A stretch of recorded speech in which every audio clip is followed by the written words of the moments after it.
Gather round the fire, friends. I've got a crazy music industry crime tale for you. This is the kind of story you gotta hear to believe. And fair warning up front, it gets dark. Real dark. We're going way back to Washington, D.C. in the 1930s to meet little Marvin Gaye. Just a wide-eyed kid, youngest of 3 boys born to Alberta and Marvin Gaye Sr., a fire and brimstone preacher who lorded over his family like his word was gospel. This intense dude sometimes dressed up in his wife's clothes to give his sermons. This did not fly in the 30s. Little Marvin got bullied big time for his dad's antics. He felt like a freak. But that isn't even half of why little Marvin struggled. His preacher pop ran their family like a straight-up cult, enforcing more rules than paragraphs in the Bible. No Christmas, no Easter, no music but gospel, and no stepping out of line unless you wanted a first-class trip to the emergency room. This man once beat Marvin's mama's face, bloody, in front of the whole family, just to send her a warning. Marvin Gaye Sr. never wanted Marvin Jr. in the first place, and made sure he knew it. Trouble at home wasn't half of it, though. Little Marvin got bullied at school, too, for being shy and sensitive. The kids called him a mama's boy and jeered about his cross-dressing daddy. He felt cornered. But little Marvin had an ace up his sleeve, the gift of music. He taught himself piano from age 4 and could sing. People at church took notice. When little Marvin sang with his choir, he felt free for the first time. Until his old man found out and labeled music the devil's work. Mama Gaye knew her son had talent worth nurturing and gave him her blessing to keep on. Little Marvin started sneaking out to sing doo-wop on the corner, and the rest is history. Can you picture the scene when this shy 17-year-old country kid arrives in Detroit to try out for Berry Gordy's hot new record label called Motown? All butterflies in his stomach passing Gordy his demo tape backstage after a Jackie Wilson show? Luck was on Marvin's side that night. Gordy saw promise in the gentle young crooner and decided to take him under his wing. With his first single, Stubborn Kinda Fellow, in '62, the world fell in love with that velvety voice. Marvin turned into an overnight sensation. Hits kept coming as he climbed higher up the charts, but just as his star rose to fame, trouble started brewing in his personal life. Remember Marvin's daddy issues? His messed up sense of self-worth and belonging after years of abuse? Well, those wounds ran deep, and they were about to catch up with Marvin in a real bad way. When Marvin wedded Anna Gordy, Berry Gordy's sister 17 years his senior, it seemed a match made in music heaven. But behind closed doors, it was a different story. Both were unfaithful early on, and they used each other's affairs as ammunition when fighting, slowly corroding whatever love they once shared. Marvin's fragile self-esteem sank lower by the day. He felt worthless, like he was never enough. He had developed a nasty cocaine habit and was now using drugs on the daily. Soon this handsome, famous, talented man shocked those closest to him by revealing his first thoughts of self-harm.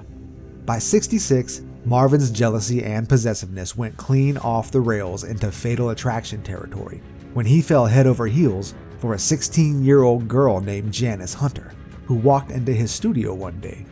This rising married Motown megastar, pushing 30, became utterly obsessed with seducing this teenager barely older than a child. It was his desperate grasp to feel wanted after years of his father's rejection left him starving for love and validation. His chaotically codependent romance with Janice brought a baby, more violence, and life-threatening consequences. While professionally, Marvin soared higher even as he chased chemicals and chaos. By the early 70s, Marvin had it all on paper. Fame, fortune, a growing family.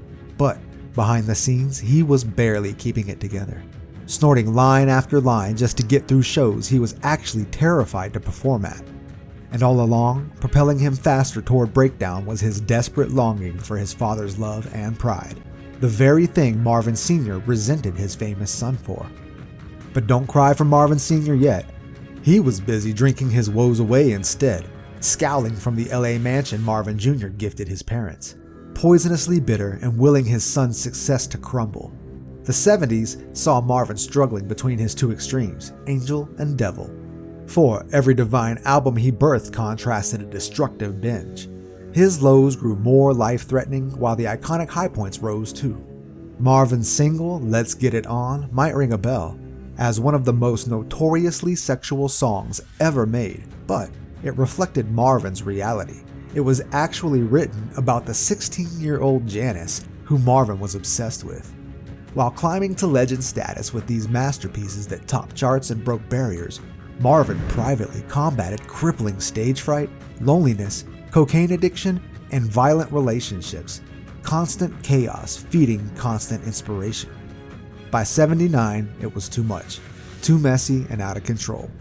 Marvin fled, first across Hawaii, then the UK and Europe. But his demons followed everywhere. The only bright spot in this dark era was a sparkling comeback with the hit Sexual Healing. But as soon as the tour wrapped, 44-year-old Marvin had nowhere else to run from his troubles. He returned reluctantly to his parents' LA house, back to square one, and face to face with the root of all his pain. Marvin Sr. stood scowling on the sidelines, resentful as ever and drunk on vodka all day, biding his time before the final confrontation he'd waited years for with the boy who took everything from him. The air was electric with tension just waiting to explode. In his childhood bedroom back under Daddy's thumb, Marvin's mental state unraveled faster every day. He freebases cocaine now, pure rocket fuel, giving him the devastating highs and lows that grant brief escape from childhood demons, which were back with a vengeance. After years of bitter resentment stewing below the surface, the conflict between Marvin Gaye Sr. and Jr. finally reached its breaking point on April 1st, 1984. What exactly sparked the father's fury that day depends who you ask. By some accounts, it was Marvin Sr. lashing out yet again over his famous son's financial issues threatening the family home he felt entitled to. Others say he flew into a rage when Marvin's mother, Alberta, couldn't produce an important insurance document. Whatever lit the fuse, a shouting match ensued. When Marvin Jr. yelled for his father to come upstairs and say it to his face, Marvin Sr. stormed up, fueled by vodka and decades of jealousy. The screaming quickly turned physical. As the men grappled violently, Alberta wedged herself between them, desperately trying to prevent the inevitable, but her efforts failed. Marvin Sr. retreated quietly to his room, returning seconds later with the handgun his son had gifted him for Christmas. Without a word, Marvin Sr. took aim point blank at his Marvin Jr.'s heart. The hateful shot echoed through the house. Marvin Jr. fell, the bullet piercing his chest as his mother cried out. But the bitter old man wasn't finished. He stepped forward, coldly firing again into his felled son's shoulder before tossing the smoking gun onto the front lawn as Marvin Jr. gasped out his final words. The themes of violence and trauma had stalked Marvin Gaye since childhood.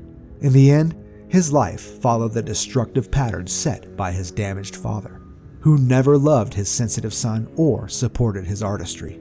Instead, Marvin Sr. robbed the world of Marvin Jr.'s gifts out of petty envy by murdering the very child he brought into the world. All witnesses in the house that dreadful day maintained it was no justifiable act of self-defense. Yet, thanks to Marvin Sr.'s claim of drug and mental health issues, Marvin Jr.'s shooter served no prison sentence for stealing his son's bright future. But while his broken, abusive father destroyed his body, Marvin Gaye's transcendent musical legacy lives on.